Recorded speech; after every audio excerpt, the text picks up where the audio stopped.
You're listening to Radio Free Asia. The following program is in Khmer.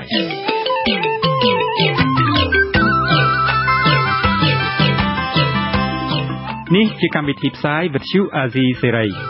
Nǐ chi càm bi tiệp xáyរបស់វិទ្យុអាស៊ីសេរីជាភាសាខ្មែរវិទ្យុអាស៊ីសេរីសូមស្វាគមន៍លោកអ្នកនាងទាំងអស់ពីរដ្ឋធានី Washington នៃសហរដ្ឋអាមេរិកចា៎នាងខ្ញុំខែសុណងសូមជម្រាបសួរលោកអ្នកនាងប្រិយមិត្តអ្នកស្ដាប់វិទ្យុអាស៊ីសេរីជាទីមេត្រីនាងខ្ញុំសូមជូនកម្មវិធីផ្សាយសម្រាប់ព្រឹកថ្ងៃអង្គារ9កើតខែចេសឆ្នាំមមែសប្បុស័កពុទ្ធសករាជ2559ដែលត្រូវនឹងថ្ងៃទី26ខែឧសភាគ្រិស្តសករាជ2015ចា៎ជាដំបូងនេះសូមអញ្ជើញលោកអ្នកនាងស្ដាប់ព័ត៌មានប្រចាំថ្ងៃ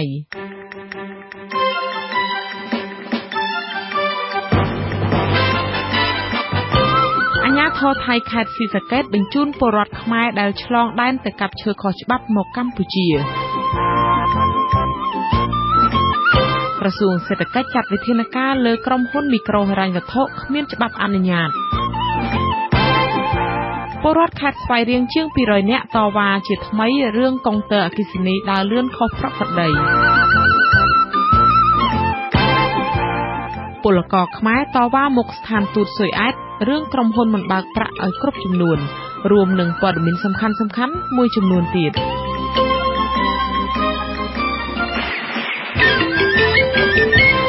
ចាជាបន្តទៅនេះនាងខ្ញុំខែសុណងសូមជូនព័ត៌មានទាំងនេះពុស្ដារយៈពេល5ខែដើមឆ្នាំ2015នេះទាហានការពារព្រំដែនថៃនៃខេត្តស៊ីសាកេតនិងខេត្តសុរិន្ទដែលជាប់ព្រំប្រទល់គ្នាជាមួយខេត្តឧត្តរមានជ័យរបស់ខ្មែរបន្ថយសកម្មភាពបាញ់សម្លាប់ប្រជាពលរដ្ឋខ្មែរដែលឆ្លងដែនទៅកាប់ឈើក្រញូងខុសច្បាប់ចំណែកការចាប់ខ្លួនប្រជាពលរដ្ឋខ្មែរដែលឆ្លងដែនទៅកាប់ឈើខុសច្បាប់នៅតែកើតមានជាហូរហែចាលោកហងសៅយុទ្ធសូមជូនព័ត៌មាននេះមន្ត្រីទំនាក់ទំនងព្រំដែនកម្ពុជាថៃនៅខេត្តឧត្តរមានជ័យឲ្យដឹងថាពេលបច្ចុប្បន្នអ្វីត្បិតតែព័ត៌មានអំពីការបាញ់សម្លាប់ដោយទាហានថៃមិនសូវលេចឮក៏ដោយក៏ប្រជាពលរដ្ឋខ្មែរខ្លះនៅតែបន្តនាំគ្នាឆ្លងដែនទៅកាប់ឈើក្រញូងខុសច្បាប់ក្នុងទឹកដីថៃដើម្បីយកមកលក់ដូរនៅឡើយការអះអាងរបស់មន្ត្រីទំនាក់ទំនងព្រំដែនខ្មែរនេះធ្វើឡើងបន្ទាប់ពីទាហានថៃនៃខេត្តស៊ីសាកេតបានចាប់ខ្លួនប្រជាពលរដ្ឋខ្មែរដែលឆ្លងដែនទៅកាប់ឈើក្នុងទឹកដីថៃហើយបញ្ជូនត្រឡប់មកឲ្យអាជ្ញាធរខ្មែរវិញជាបន្តបន្ទាប់អនុប្រធានក្រុមការងារទំនាក់ទំនងព្រំដែនកម្ពុជាថៃប្រចាំច្រកជាំសងាំនៃស្រុកអន្លង់វែងខេត្តឧត្តរមានជ័យគឺលោកវរៈស្នីតូតូចរាលោកមានប្រសាសន៍កាលពីរសៀលថ្ងៃច័ន្ទទី25ខែឧសភាថាកាលពីថ្ងៃទី22ខែឧសភាកន្លងទៅអាជ្ញាធរខេត្តស៊ីសាកេតរបស់ថៃបានបញ្ជូនប្រជាពលរដ្ឋខ្មែរចំនួន10នាក់មកឲ្យអាជ្ញាធរខេត្តឧត្តរមានជ័យវិញលោកបញ្ជាក់ថាប្រជាពលរដ្ឋខ្មែរទាំងនោះគឺជាអ្នកឆ្លងដែនទៅកាប់ឈើក្រញូងនិងចូលទៅរកការងារធ្វើក្នុងទឹកដីថៃដោយខុសច្បាប់លោកវរៈស្នីតូតូចរាឲ្យដឹងថាអ្វីត្បិតតែការឆ្លងដែនទៅកាប់ឈើខុសច្បាប់ក្នុងទឹកដីថៃគឺប្រថុយនឹងគ្រោះថ្នាក់ក៏ដោយក៏បច្ចុប្បន្នប្រជាពលរដ្ឋខ្មែរមួយចំនួននៅតែបន្តមុខរបរនេះមួយចំនួនតូចហ្នឹងនៅតែរនឹងបិណ្ឌកភួនជើងអីយើងម្ដងពីដុំស្គីយកមកវិញហ្នឹងនៅតែមានទៅហ្នឹងធ្វើម៉េចទេគាត់មានស្ដាប់និយាយមិនក៏មិនស្ដាប់ដែរបងប្អូនយើងមួយចំនួនហ្នឹងគាត់នៅតែត្រកទៅព្រមឈប់សោះប្រភពព័ត៌មានពីប្រជាពលរដ្ឋដែលរស់នៅភូមិទំនប់ដាច់ស្រុកត្រពាំងប្រាសាទខេត្តឧត្តរមានជ័យឲ្យដឹងថាបច្ចុប្បន្នច្រករបៀងព្រំដែនខ្មែរថៃចំនួន3គឺច្រកចំបក់កោងជិតភូមិទំនប់អភិវឌ្ឍច្រកអូខ្សាច់និងច្រកទឹកជប់ឃុំអូស្វាយស្រុកត្រពាំងប្រាសាទនៅតែមានការជួលឲ្យប្រជាពលរដ្ឋខ្មែរឡើងភ្នំទៅកាប់ឈើក្នុងទឹកដីថៃយកមកលក់ឲ្យក្រុមឈ្មួញនៅឡើយស្ត្រីអ្នកភូមិទំនប់ដាច់ស្រុកត្រពាំងប្រាសាទមួយរូបអះអាងថាប្អូនប្រុសជីដូនមួយរបស់គាត់ម្នាក់ឈ្មោះឆាងប៊ុនធឿនអាយុ45ឆ្នាំត្រូវទាហានថៃបាញ់ស្លាប់កាលពីថ្ងៃទី14ខែឧសភាកន្លងទៅនៅពេលឆ្លងដែនទៅកាប់ឈើក្រញូងក្រុមគ្រួសាររបស់គាត់កំពុងព្យាយាមលួចចូលទៅក្នុងទឹកដីថៃដើម្បីយកសាកសពសាច់ញាតិដែលទាហានថៃបាញ់ស្លាប់នោះមកធ្វើបុណ្យតាមប្រពៃណីថា ដាក់សពនឹងនៅលើភ្នំទឹកដីថៃទៅឆ្ងាយមែនទេនឹង40គីឡូឡើងភ្នំចុះភ្នំអ្នកស្លាប់នឹងស្រុកកំណើតនៅបាត់ដំបងវាទៅនៅរស់ស៊ីនឹងនៅភូមិតំណដាច់អាជ្ញាធរខេត្តរតនមានជ័យអះអាងថារយៈពេល5ខែដើមឆ្នាំ2015នេះទាហានការពារព្រំដែនថៃខេត្តស៊ីសកេតនិងខេត្តសុរិន្ទបានកាត់បន្ថយការបាញ់សម្លាប់ទៅលើប្រជាពលរដ្ឋខ្មែរដែលឆ្លងដែនទៅកាប់ឈើក៏ប៉ុន្តែការចាប់ខ្លួនទៅកាត់ទោសនៅតែកើតមានជាហូរហែមន្ត្រីក្រមការងារទំនាក់ទំនងព្រំដែនកម្ពុជាថៃច្រកជាំសងាំឲ្យដឹងថាចាប់តាំងពីអំឡុងខែកុម្ភៈរហូតដល់ខែឧសភាឆ្នាំ2015គឺទាហានថៃបានបញ្ជូនប្រជាពលរដ្ឋខ្មែរដែលគេចាប់ខ្លួនពីបទឆ្លងដែនទៅកាប់ឈើខុសច្បាប់ប្រគល់មកឲ្យអាជ្ញាធរខ្មែរវិញចំនួន90នាក់ហើយខ្ញុំហងសាវយុទ្ធវិទ្យុអាស៊ីសេរីរាយការណ៍ពីខេត្តសៀមរាបប្រធានគណៈកម្មការទី2នៃរដ្ឋសភាព្រមមានស្ថាប័នមីក្រូហិរញ្ញវត្ថុណាដែលផ្ដល់ប្រាក់កម្ចីគ្មានច្បាប់អនុញ្ញាតនិងប្រឈមមុខចំពោះច្បាប់ឬក៏ត្រូវបិទមិនឲ្យដំណើរការតទៅទៀតអ្នកវិភាគសេដ្ឋកិច្ចគាំទ្រចំពោះចំណាត់ការនេះនិងទាមទារឲ្យអនុវត្តច្បាប់នេះដោយមិនប្រកាន់បកពួកចាលោកប្រាជែវសូមជូនសេចក្តីរាយការណ៍នេះក្រោយបញ្ចប់ការសួរដេញដោលរវាងគណៈកម្មការទី2រដ្ឋសភានិងរដ្ឋមន្ត្រីក្រសួងសេដ្ឋកិច្ចនិងហិរញ្ញវត្ថុអស់រយៈពេល74ម៉ោងនៅមន្ទីររដ្ឋសភានាថ្ងៃទី25ខែឧសភានាឱកាសនោះរដ្ឋមន្ត្រីក្រសួងសេដ្ឋកិច្ចនិងហិរញ្ញវត្ថុថានឹងមានចំណាត់ការលើស្ថាប័នមីក្រូហិរញ្ញវត្ថុគ្មានច្បាប់ទាំងឡាយណាដែលកំពុងផ្ដល់ប្រាក់កម្ចីប្រធានគណៈកម្មការទី2នៃរដ្ឋសភាទទួលបន្ទុកសេដ្ឋកិច្ចហិរញ្ញវត្ថុធនាគារនិងសវនកម្មលោកជាមយាបថ្លែងក្រោយជួបរដ្ឋមន្ត្រីក្រសួងសេដ្ឋកិច្ចថាប្រសិនបើស្ថាប័នមីក្រូហិរញ្ញវត្ថុនៅតែបន្តការងាររបស់ខ្លួនដោយគ្មានច្បាប់អនុញ្ញាតនិងប្រឈមនឹងការព្រមានការបញ្ឈប់អាជីវកម្មនិងត្រូវទទួលទោសទណ្ឌនៅក្នុងច្បាប់ជាធរមានលោកជាមយាបបន្តទៀតថាប្រព័ន្ធច្បាប់របស់រដ្ឋមានគ្រប់គ្រាន់អស់ហើយដើម្បីដាក់សម្ពាធស្ថាប័នទាំងនោះការគ្រប់គ្រងរបស់យើងគឺមានអ្វីដែលមានចែងក្នុងច្បាប់សារពើពន្ធក៏ដូចជាមានច្បាប់អំពីវិនិយោគទុនមានច្បាប់អំពីសវនកម្មនៃប្រទេសកម្ពុជាមានច្បាប់ប្រឆាំងអំពើពុករលួយយើងមានតុលាការគ្រប់ជាន់ថ្នាក់ដើម្បីរៀបចំធ្វើយ៉ាងណាសម្រួលការងារទាំងអស់ហ្នឹងរដ្ឋមន្ត្រីក្រសួងសេដ្ឋកិច្ចនិងហិរញ្ញវត្ថុលោកអ៊ុនប៉ុនមនីរតដែលយល់ព្រមឆ្លើយបំភ្លឺនៅរដ្ឋសភា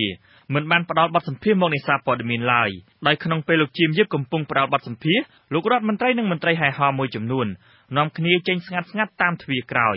តាក់ទងករណីនេះអ្នកវិភាគសេដ្ឋកិច្ចលោកស្រីចន្ទធីគាំទ្រចំណាត់ការនៅពេលដែលស្ថាប័នផ្ដល់ប្រាក់កម្ចីទាំងអស់មានច្បាប់ត្រឹមត្រូវគឺងាយស្រួលគ្រប់គ្រងនិងងាយស្រួលត្រួតពិនិត្យនៃការអនុវត្តរបស់ស្ថាប័នផ្ដល់ប្រាក់កម្ចីទាំងនោះ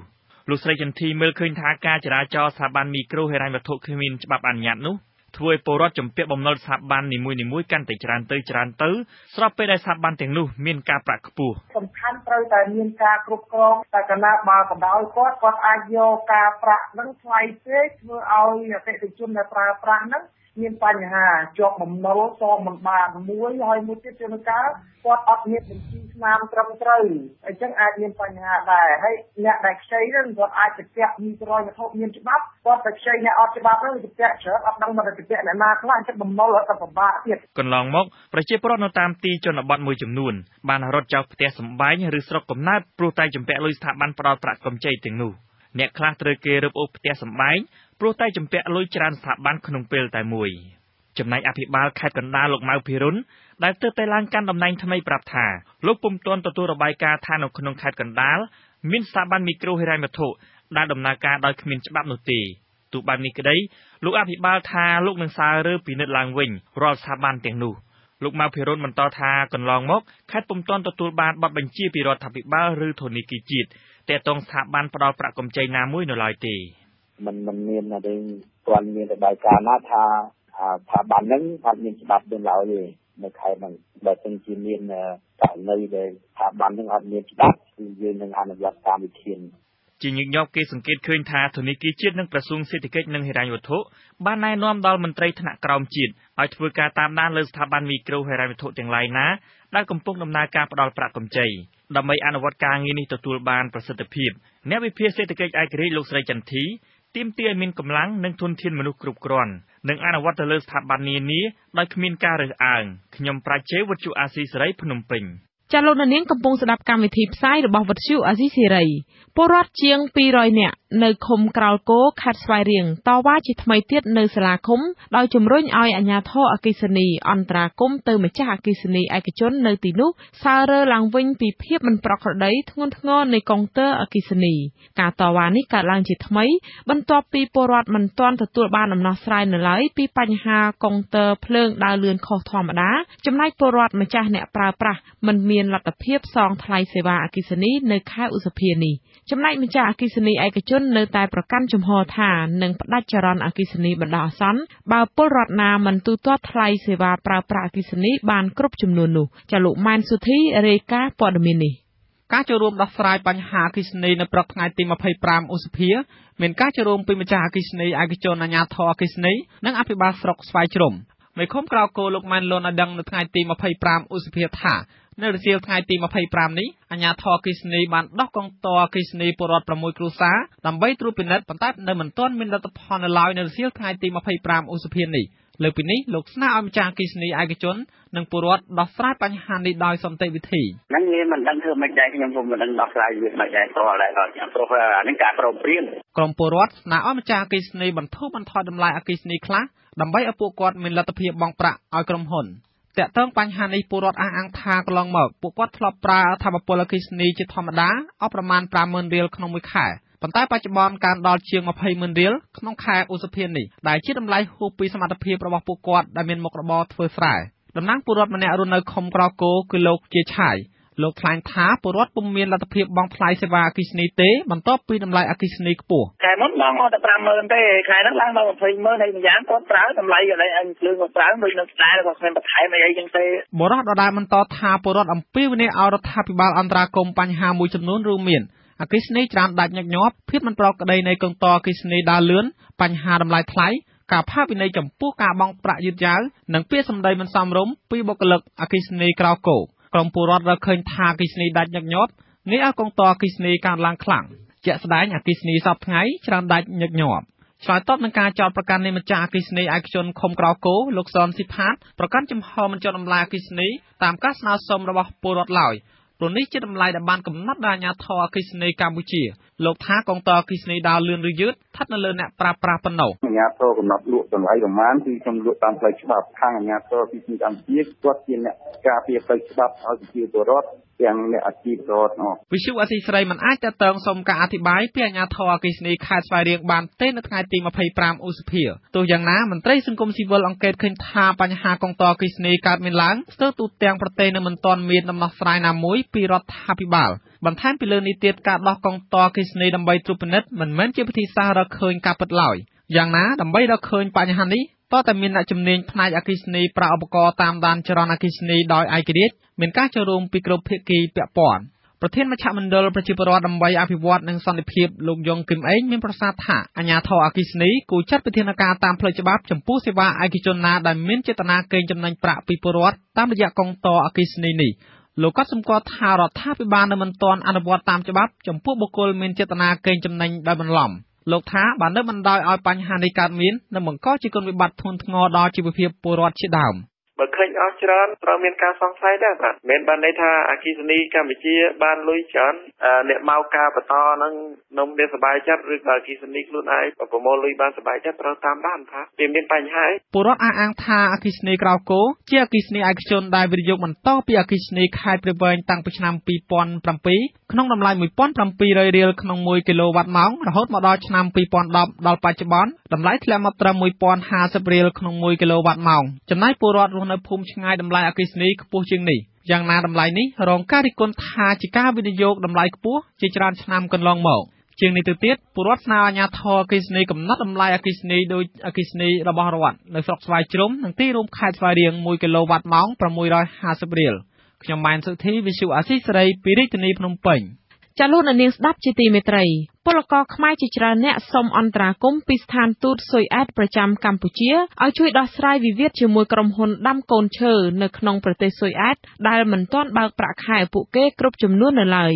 តំណាងភាគីក្រុមហ៊ុនពន្យល់ថាការមិនបើកប្រាក់ខែឲ្យពួកគេគ្រប់ចំនួននោះដោយសារក្រុមហ៊ុនខ្សែធនហើយពលករខ្មែរទាំងនោះក៏មិនទាន់សងលុយដែលជំពាក់ក្រុមហ៊ុនមកវិញដែរបញ្ហានេះអ្នកច្បាប់លើកឡើងថាក្រុមហ៊ុនកំពុងរំលោភច្បាប់អន្តរជាតិស្ដីពីសិទ្ធិកម្មករនិយោជិតចាលោកថាកត្យារាយការណ៍ព័ត៌មាននេះ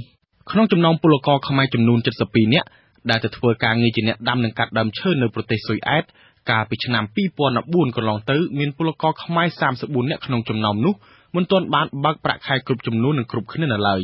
ពួកគេចោទក្រុមហ៊ុនដាំកូនឈើឈ្មោះ Skogsva Sabitia Hosbunia Skog AB នៅប្រទេសស៊ុយអែតថាមានចេតនាគេចវេះមិនបើកប្រាក់ខែឲ្យពួកគេគ្រប់ចំនួននិងគ្រប់គ្នាឡើយបន្ទាប់ពីក្រុមហ៊ុននេះបានប្រកាសខ្សែធនទៅក្រសួងការងាររបស់ប្រទេសស៊ុយអែតកាលពីអំឡុងខែមីនាឆ្នាំ2015នៅថ្ងៃទី25ឧសភាក្រុមពលករខ្មែរទាំងនេះមកពីខេត្តផ្សេងៗគ្នាប្រមាណ20នាក់បានជួបជុំសូមអន្តរាគមន៍ពីស្ថានទូតស៊ុយអែតប្រចាំក្រុងភ្នំពេញជាថ្មីម្ដងទៀតឲ្យជួយដោះស្រាយបញ្ហាប្រាក់ខែរបស់ពួកគេតំណាងឲ្យពលករខ្មែររងគ្រោះលោកនីប៊ុនណែតដែលបានចូលរួមជួបឯកអគ្គរដ្ឋទូតស៊ុយអែតប្រចាំកម្ពុជាលោកស្រីអាណាម៉ៃហូលហ្កាតមានប្រសាសន៍ថាស្ថានទូតស៊ុយអែតមិនអាចលោកដៃក្នុងរឿងនេះបានឡើយព្រោះពាក់ព័ន្ធនឹងបញ្ហាច្បាប់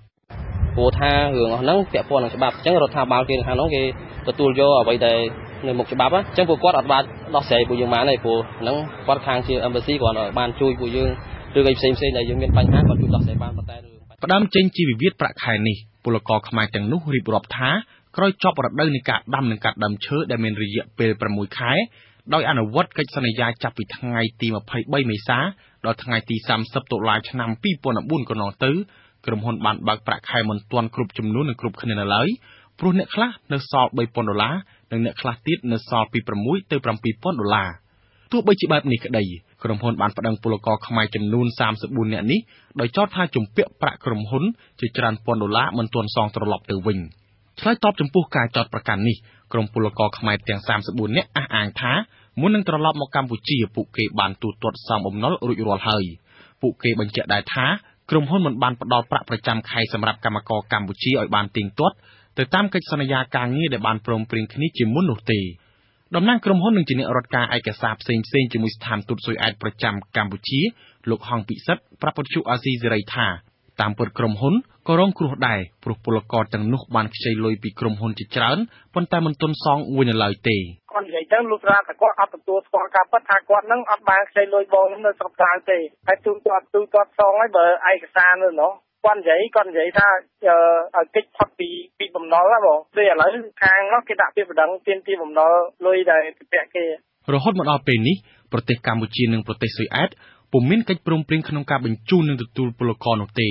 ដូច្នេះការនាំពលករខ្មែរទៅធ្វើការនៅប្រទេសមួយនេះកន្លងទៅគឺជារឿងខុសច្បាប់មន្ត្រីកម្មវិធីសិទ្ធិការងាររបស់មជ្ឈមណ្ឌលអប់រំច្បាប់សម្រាប់សហគមន៍លោកមឿនតុលាមានប្រសាសន៍ថាកម្មករគឺជាអ្នកធ្វើការងារក្រោមការគ្រប់គ្រងរបស់នយោជកដូច្នេះតម្លៃតបស្នងគឺប្រាក់ខែបើមិនបើកប្រាក់ខែទេនោះគឺប្រៀបប្រដូចពលករខ្មែរទាំងនេះជាទេសករនៅក្នុងលើពិភពលោកនេះតាមច្បាប់អន្តរជាតិគឺមិនមានទៀតទេទម្រង់ការងាររបៀបជាទេសករហើយនឹងតកែមានតែទម្រង់ការងាររវាងនយោជកហើយនឹងកម្មករនិយោជិតបើសិនជាក្រុមហ៊ុនស៊ុយអែតមិនបើកប្រាក់ខែឲ្យកម្មករនិយោជិតរបស់ខ្លួនមានន័យថាក្រុមហ៊ុនស៊ុយអែតបានរំលោភទៅលើច្បាប់អន្តរជាតិនៅត្រង់ថាមិនមានទម្រង់នៃការងារដោយបង្ខំកាលពីថ្ងៃសៅរ៍ទី23ឧសភាថ្មីនេះពលករខ្មែរទាំង34នាក់ត្រូវបានតំណាងក្រុមហ៊ុននិងមេធាវីក្រុមហ៊ុនឯកជន GBL មេគង្គដែលមានការិយាល័យនៅក្រុងភ្នំពេញបានហៅឲ្យចុះហត្ថលេខាទទួលយកឯកសារមួយដោយមិនបានយល់អត្ថន័យនៃឯកសារនោះព្រោះសុទ្ធតែជាភាសាស៊ុយអែតប៉ុន្តែក្រោយពីបានចុះហត្ថលេខាក្រោយមកទើបដឹងអត្ថន័យថាឯកសារនោះជាកិច្ចសន្យាមានជំពាក់បំណុលក្រុមហ៊ុនទៅវិញក្រុមពលករខ្មែរទាំងនោះអះអាងថាពួកគេនឹងនៅតែបន្តទាមទារឲ្យក្រសួងការងារស៊ុយអែតដកប្រាក់តម្កល់របស់ក្រុមហ៊ុនខ្សែធននេះមកសងពួកគេឲ្យបានឆាប់ខ្ញុំថាកិត្យាវិទ្យុអាស៊ីសេរីរាជធានីភ្នំពេញ ចាលោកនាងកំពុងស្ដាប់កម្មវិធីផ្សាយរបស់វិទ្យុអាស៊ីសេរីមន្ត្រីជាន់ខ្ពស់គណៈបកសង្គ្រោះជាតិអះអាងថាប្រទេសកម្ពុជាគឺជាប្រទេសមួយដែលសម្បូរទៅដោយធនធានធម្មជាតិដូចជារ៉ែក្រោមដីព្រៃឈើនិងមច្ឆជាតិជាដើមប៉ុន្តែការបែងចែកផលប្រយោជន៍ពីធនធានទាំងនេះមិនមានដំណាភាពនោះទេចាលោកនាងនឹងបានស្ដាប់សេចក្តីរាយការណ៍នេះពិស្ដាបន្ទាប់ពីព័ត៌មានប្រចាំថ្ងៃអាស៊ីសេរីតកតងទៅនឹងរឿងសាលាក្តីខ្មែរក្រហមវិញម្ដងអង្គជំនុំជម្រះសាលាដំបងនៃសាលាក្តីខ្មែរក្រហមនៅថ្ងៃទី25ខែឧសភាបន្តធ្វើសវនាការលើអង្គហេតុស្តីពីការដ្ឋានការងារនៅទំនប់1មករាខេត្តកំពង់ធំនៅទំនប់1មករាខេត្តកំពង់ធំគឺជាការដ្ឋានធ្វើការដោយបង្ខំធ្ងន់ធ្ងរមួយដែលត្រូវបានសាលាក្តីដាក់បញ្ចូលទៅក្នុងសំណុំរឿងដើម្បីជំនុំជម្រះអតីតមេដឹកនាំខ្មែរក្រហមនៃរបបកម្ពុជាប្រជាធិបតេយ្យចាលោកលេងម៉ាលីសូមជូនព័ត៌មាននេះសវនាការនៅថ្ងៃទី25ឧសភាអង្គជំនុំជម្រះសាលាដំបងស្ដាប់សក្ខីកម្មរបស់សាក្សីមួយរូបទៀតគឺលោកស្រីមាសឡៃហួរដែលជាអតីតនារីកងចល័តពិសេសនៅការដ្ឋានពលកម្មដោយបង្ខំឈ្មោះទំនប់1មករាក្នុងខេត្តកំពង់ធំសាក្សីមាសឡៃហួរជម្រាបអង្គជំនុំជម្រះថាការធ្វើការនៅការដ្ឋានទំនប់1មករាក្នុងខេត្តកំពង់ធំនោះជាសមរភូមិពលកម្មក្តៅព្រោះมันមានពេលវេលាសម្រាប់គ្រប់គ្រាន់ទេហើយមានគ្រោះថ្នាក់ទៀតផងសមរភូមិក្តៅគេដាក់ឲ្យយើងមួយថ្ងៃក្នុង1ម៉ែត្រគីបឲ្យរួចដល់ពេលយប់គេឲ្យយើងធ្វើការដល់ម៉ោង2ដល់10យប់ទៀតសមរភូមិក្តៅបានយើងមកសម្រាករួចយើងក្រោកពីព្រលឹមឡើងយោធាគេផ្លុំកញ្ចែឲ្យយើងក្រោកទៀតយើងទៅធ្វើការទៀតដល់ម៉ោង12ថ្ងៃត្រង់បានគេឲ្យយើងមកហូបបាយគេចែករបបយើងលោកស្រីមេឡៃហួរថ្លែងថាការធ្វើការធ្ងន់ប៉ុន្តែរបបអាហារមិនគ្រប់គ្រាន់ទេដោយលោកស្រីប្រៀបធៀបថាមានគុណភាពតិចជាងរបបបាយជ្រូកសប្តាហ៍ថ្ងៃនេះបបរបាយជ្រូកសប្តាហ៍ថ្ងៃវាយើងដាក់កច្រើនយើងដាក់ដូចថាឲ្យចំណីឲ្យអីវាហូបការជំនាន់នោះវាអត់មានយើងគ្រាន់តែស្ងោរតែតកួនដាក់អំបិលយើងចែកគ្នាហូបទៅអត់ហ៊ានតវ៉ាទេតវ៉ាទៅខ្លាចគេយកទៅសម្លាប់ចោលសាក្សីរូបនេះបញ្ជាក់ទៀតថាពេលខ្លះឈឺក៏ត្រូវតែបង្ខំចិត្តទៅធ្វើការដែរព្រោះខ្លាចរងការកសាងទីទាននិងទណ្ឌកម្មបង្អត់បាយសាក្សីថ្លែងទៀតថាមានពលករជាកងចល័តធ្វើការនៅទំនប់1មករាជាច្រើនអ្នកបានស្លាប់ដោយសារតែការរស់នៅនិងការបរិភោគមិនមានអនាម័យជាពិសេសគឺទឹកមិនស្អាតហើយពេលឈឺមិនមានពេទ្យនិងថ្នាំព្យាបាលត្រឹមត្រូវសាក្សីមាសឡៃហួរបន្តទៀតថាអ្នកធ្វើការពលកម្មនៅសមរភូមិក្តៅទំនប់1មករានោះគឺជាកងចល័តពិសេសដែលត្រូវធ្វើការខ្លាំងហើយមានទាំងប្រជាជនចាស់និងប្រជាជនថ្មីកងចល័តទាំងនោះត្រូវធ្វើការលើកដីធ្ងន់ដោយបង្ខំប្រមាណ18ម៉ោងក្នុងមួយថ្ងៃហើយមានកងឆ្លប់និងយោធាចាំឃ្លាំមើលផងធ្លាប់ឮគេនិយាយថាពាក្យខ្មាំងបើយើងមិនទៅធ្វើការគេថាយើងខ្មាំងយើងប្រឆាំងនឹងអង្គការចាប្រជាជនថ្មីគេតាមបើយើងខ្ជិលធ្វើការគេយកទៅវាយចោលបរយគេកសាងយើងមិនព្រមស្ដាប់គេយកទៅវាយចោលចាអ្នកដែលត្អូញត្អែខ្លាំងហ្នឹងគេចាប់ទៅជាខ្មាំងហើយយើងអត់ទៅធ្វើការរាល់ថ្ងៃនៅនឹងរោងរាល់ថ្ងៃទៅគេបដោះយើងចេញគេបញ្ជូនយើងគេដឹងគេបញ្ជូនទៅខាងណាឯងបញ្ជូនចេញបើសិនជាយើងនៅក្នុងនឹងទៅមានអ្នកធ្វើសម្រាប់តាមហើយគេដកខ្លួនយើងចេញយើងមិនគោរពវិន័យគេដកខ្លួនយើងចេញគេយកយើងទៅរៀនសូត្រអញ្ចឹងណាប៉ុន្តែមិនដឹងរៀនសូត្រឯណាទេបាត់ខ្លួនទៅបដ ாய் សវនកម្មស្ដាប់សក្ខីកម្មរបស់សាក្សីមាសឡៃហួរនៅមិនទាន់បញ្ចប់ទេគឺនឹងត្រូវភាគីការពារក្តីជនជាប់ចោទសួរជាបន្តនៅថ្ងៃអង្គារទី26ឧសភាខ្ញុំលេងម៉ាលីវិទ្យុអាស៊ីសេរីពីរាជធានីភ្នំពេញចាលោកនាងកំពុងស្ដាប់កម្មវិធីផ្សាយរបស់វិទ្យុអាស៊ីសេរីពីខេត្តសៀមរាបក្រុមអាជីវករលក់ដូរនៅផ្សារដើមក្រឡាញ់ប្រមាណ200នាក់ក្នុងសង្កាត់គោកចកបានលើកគ្នាទៅសាលាក្រុងសៀមរាបនៅរសៀលថ្ងៃច័ន្ទទី25ខែឧសភាដើម្បីស្នើសុំឲ្យមន្ត្រីនៃសាលាក្រុងជួយអន្តរាគមន៍ទៅលើក្រុមហ៊ុនផ្សារដែលជួលតូបឲ្យពួកគេក្នុងរយៈពេលខ្លីពេកអាជីវករម្នាក់ដែលជាអ្នកលក់អីវ៉ាន់ចាប់ហួយនៅផ្សារដើមក្រឡាញ់ក្នុងចំណោមអ្នកតវ៉ាជាច្រើនទៀតគឺអ្នកស្រីទឹកស្រីម៉ៅត្អូញត្អែថាក្រុមហ៊ុនសាងសង់ផ្សារដើមក្រឡាញ់បានជួលតូបមកឲ្យពួកគាត់ក្នុងតម្លៃថ្លៃប៉ុន្តែបានចុះកិច្ចសន្យាតែរយៈពេលខ្លីពួកគាត់ចង់ឲ្យសាលាក្រុងសៀមរាបជួយអន្តរាគមន៍ទៅលើកិច្ចសន្យាសម្រាប់ជួលតូបលក់ដូរនោះឲ្យបានរយៈពេល30ឆ្នាំ 2ម៉ែត្រគុណនឹង2ហ្នឹងគេលក់តម្លៃ$6,000មាន$7,000ឥឡូវអ្នកដែលទិញតូបបើសិនជាយើងពេញចិត្តទិញគេកុំត្រា6ឆ្នាំវាលឿនពេកយាយពួកខ្ញុំរកលុយមិនទាន់ពួកខ្ញុំរកបានតិចទេពួកឲ្យវាលក់អត់ដាច់អ្នកលក់វាកើនច្រើនអ្នកទិញវាកាន់តែតិចខ្ញុំលក់ចាំហួយមួយថ្ងៃពួកខ្ញុំលក់បាន4-20ម៉ឺនហ្នឹងចាប់តាំងពីវេលាម៉ោងប្រមាណ3រសៀលនៅថ្ងៃទី25ខែឧសភាមន្ត្រីសាលាក្រុងសៀមរាបបានហៅតំណាងអាជីវករចំនួន10រូបឲ្យចូលជួបពិភាក្សាជាមួយអាជ្ញាធរក៏ប៉ុន្តែគេនៅមិនទាន់ដឹងថាតើអាជ្ញាធរមានដំណោះស្រាយទៅលើការទាមទាររបស់ក្រុមអាជីវករនោះយ៉ាងណានៅឡើយទេសមត្ថកិច្ចក្រុងប៉ោយប៉ែតបានប្រើកម្លាំងបំបែកការតវ៉ាពីសំណាក់ក្រុមកម្មករអូរ៉ូតេសបណ្ដាលឲ្យកម្មករម្នាក់និងសន្តិសុខយាមច្រកទ្វារការិយាល័យគយរដ្ឋករម្នាក់រងរបួសខណៈក្រុមកម្មករតវ៉ានៅច្រកទ្វារអន្តរជាតិប៉ោយប៉ែតខេត្តបន្ទាយមានជ័យបាននាំគ្នាតវ៉ានៅព្រឹកថ្ងៃទី25ខែឧសភាក្រុមកម្មករអូរ៉ូតេសប្រមាណ150នាក់បានធ្វើបាតកម្មទាមទារឲ្យមន្ត្រីគយប្រចាំច្រកទ្វារអន្តរជាតិប៉ោយប៉ែតបញ្ឈប់យកពន្ធលើការដឹកនាំទំនិញចេញចូលតាមរទេះខ្ពស់ហួសហេតុពេកចាលោកហុំចម្រើនរាយការណ៍ព័ត៌មាននេះក្រៅពីកម្មករអូរ៉ូតេសក៏មានមន្ត្រីសន្តិសុខស្នាក់ការគយម្នាក់រងរបួសដែរព្រមទាំងរថយន្តមន្ត្រីគយ3គ្រឿងរងការខូចខាតដោយសារការប៉ះទង្គិចគ្នាដោយហិង្សារវាងកម្មករជាមួយកងកម្លាំងសមត្ថកិច្ចនៅតំបន់ច្រកទ្វារអន្តរជាតិក្រុងប៉ោយប៉ែតខេត្តបន្ទាយមានជ័យក្រុមកម្មករអូរ៉ូតេសដែលតវ៉ានោះអះអាងថាហេតុដែលពួកគេតវ៉ាដោយសារកន្លងមកមន្ត្រីគយប្រចាំច្រកទ្វារអន្តរជាតិបានប្រើអំណាចគៀបសង្កត់ជាប្រាក់ថ្លៃដឹកទំនិញពីពួកគេជាប្រចាំធ្វើឲ្យកម្មករពុំអាចរកប្រាក់ចំណូលពីរបរប្រចាំថ្ងៃរបស់ខ្លួនយកទៅដោះស្រាយជីវភាពគ្រួសារបាននោះទេតំណាងកម្មករអូរ៉ូតេសម្នាក់គឺលោកច័កផុនថ្លែងនៅថ្ងៃទី25ឧសភាថាកន្លងមកមន្ត្រីគយតម្រូវឲ្យពួកគេបង់ប្រាក់លើការដឹកទំនិញពីថៃមកកម្ពុជាដែលមានចំណុះពី30កេសឡើងទៅប្រមាណ1លានរៀលក្នុងមួយជើងលោកបញ្ជាក់ថាតម្លៃបង់ពន្ធ1លានរៀលនេះពួកគេដឹកទំនិញពុំទទួលបានប្រាក់ចំណេញយកទៅដោះស្រាយជីវភាពនោះទេកម្មកររូបនេះទាមទារឲ្យមន្ត្រីគយបញ្ចុះតម្លៃយកពន្ធដឹកទំនិញរបស់ពួកគេពី30កេសចុះក្រោមតម្លៃ 10000 រៀលក្នុងមួយជើងតែឥឡូវណែខាងមេគយគាត់អត់ព្រមចេញមុខដំណោះជូបណែបកស្រាយនៅដំណោះស្រាយពួកខ្ញុំផងគាត់អត់ចេញមកគាត់ឲ្យកូនចៅគាត់មកឲ្យគាត់មកសួរសំណួរពួកកូនខ្ញុំចៅពួកខ្ញុំថាតើសំណុំពររឿងអីឲ្យដោះស្រាយមកហើយគាត់អត់ព្រមចេញមកជួបពួកខ្ញុំផងនៅមេធំនៅក្នុងឆ្លើយតបនឹងបញ្ហានេះប្រធានគយប្រចាំច្រកទ្វារអន្តរជាតិប៉ោយប៉ែតគឺលោកឈួនហៃមានប្រសាសន៍បញ្ជាក់ថាសមត្ថកិច្ចគយយកពន្ធទំនិញដែលកម្មករដឹកនោះធ្វើឡើងទៅតាមច្បាប់គ្រប់បែបយ៉ាងគឺពុំមានចេតនាធ្វើបាបដល់ក្រុមកម្មករទាំងនោះឡើយលោកថាក្រុមកម្មករជាអ្នកទទួលថ្មបាក់ជំនួសមុខអ្នកជំនួញរកស៊ីដឹកទំនិញចេញចូលតាមច្រកទ្វារអន្តរជាតិប៉ោយប៉ែតទេកន្លងមកខ្ញុំបានតែងតែប្រជុំផ្សព្វផ្សាយប្រជាតាមយន្តការច្បាប់ស្តីពីគយនឹងផ្សព្វផ្សាយឲ្យម្ចាស់ចេញមុខដើម្បីចូលរួមបំពេញកាតព្វកិច្ចពន្ធតែគាត់អត់បានទេគឺគាត់តែងតែធ្វើការរាំងមិនឲ្យម្ចាស់ចេញមុខដើម្បីឲ្យគាត់មានឱកាសមកប្រជុំជាមួយសមត្ថកិច្ចដោយមានការញុះញង់ពីម្ចាស់ហ្នឹងក្រុមកម្មករអះអាងទៀតថាមន្ត្រីកងរាជអាវុធហត្ថក្រុងប៉ោយប៉ែតបានប្រើកម្លាំងបំបែកការតវ៉ាបណ្ដាលឲ្យកម្មករអូរ៉ូតេម្នាក់ឈ្មោះលោកម៉ៅសុនអាយុ33ឆ្នាំរងរបួសធ្ងន់មេបញ្ជាការកងរាជអាវុធហត្ថក្រុងប៉ោយប៉ែតលោកជាដាមានប្រសាសន៍បញ្ជាក់ថាកម្មករដែលរងរបួសនោះបានស្រវឹងស្រាហើយដើរដួលដោយខ្លួនឯងទេហើយខាងសមត្ថកិច្ចពុំបានវាយពួកគេដោយការលើកឡើងរបស់កម្មករនោះឡើយ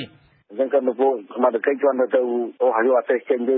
ផ្លូវជាតិដូចច្រើននោះវាជារាជការមិនដល់ខ្មែរយើងបរទេសផងទៅចោលនេះជាអន្តរជាតិអញ្ចឹងក្រុមពោគាត់ទាំងថ្ងៃអញ្ចឹងយកអត់ទេចេញទៅគាត់ប្រទេសតបតៃហ្នឹងទីទួលមិនឲ្យចេញចុងទៅទៅគាត់ត្រឡប់ទៅជាចោតក្រុមកម្មករអះអាងថាអ្នកដែលរងរបួសនោះសមត្ថកិច្ចជាអ្នកវាយពុំមែនដោយសារស្រវឹងស្រាឡើយមន្ត្រីគយបញ្ជាក់ថាការប៉ះទង្គិចគ្នារវាងកម្មករនិងសមត្ថកិច្ចកាន់តែខ្លាំងឡើងបណ្ដាលឲ្យរថយន្តគយចំនួន3គ្រឿងរងការខូចខាតនិងរងរបួសមន្ត្រីសន្តិសុខស្នាក់ការគយម្នាក់មន្ត្រីសម្របសម្រួលសមាគមការពារសិទ្ធិមនុស្សអាត់ហុកខេត្តបន្ទាយមានជ័យលោកសុំចាំងគៀមមានប្រសាសន៍ថាការប៉ះទង្គិចគ្នារវាងកម្មករនិងសមត្ថកិច្ចនេះដោយសារខាងសមត្ថកិច្ចមិនបានដោះស្រាយតាមការស្នើសុំរបស់កម្មករអញ្ចឹងទាំងអស់នេះគួរតែខាងអ្នកច្បាប់គួរតែពិនិត្យពិចារណាយើងឃើញថាបើសិនជាមនុស្សដែលខុសទាក់ទងអំពីបញ្ហាហ្នឹងថាតើមូលហេតុនៃបញ្ហាកើតឡើងមកពីអីមូលហេតុអី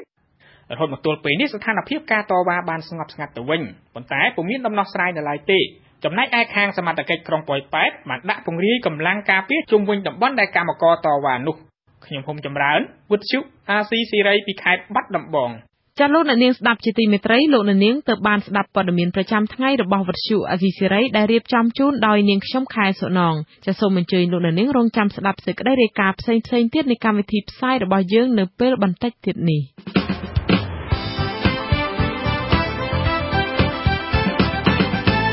ចាលោកអ្នកនាងកញ្ញាប្រិយមិត្តអ្នកស្ដាប់ជាទីមេត្រីនៅក្នុងការផ្សាយជាបន្តទៅទៀតនេះលោកអ្នកនាងនឹងបានស្ដាប់សេចក្តីរាយការណ៍មួយចំនួនទៀតស្ដីអំពីលោកកឹមសុខាសោកស្ដាយដែលពលរដ្ឋកម្ពុជានៅតែមានកម្រិតប្រាក់ចំណូលទាបបញ្ហាសម្រាមកំពុងបង្កផលប៉ះពាល់ដល់សុខភាពពលរដ្ឋនៅខេត្តកំពង់ឆ្នាំងសេចក្តីរាយការណ៍ពីយុវជនជួបឧបសគ្គច្រើនក្នុងការអភិវឌ្ឍខ្លួនឲ្យក្លាយជាពលរដ្ឋសកម្មចាហើយនៅចុងក្រោយនៃកម្មវិធីផ្សាយគឺព័ត៌មានបញ្ចប់ចាសូមអញ្ជើញលោកនាងកញ្ញាតាមដានស្ដាប់កម្មវិធីផ្សាយរបស់យើងខ្ញុំដែលមានជាបន្តបន្ទាប់ដូចតទៅ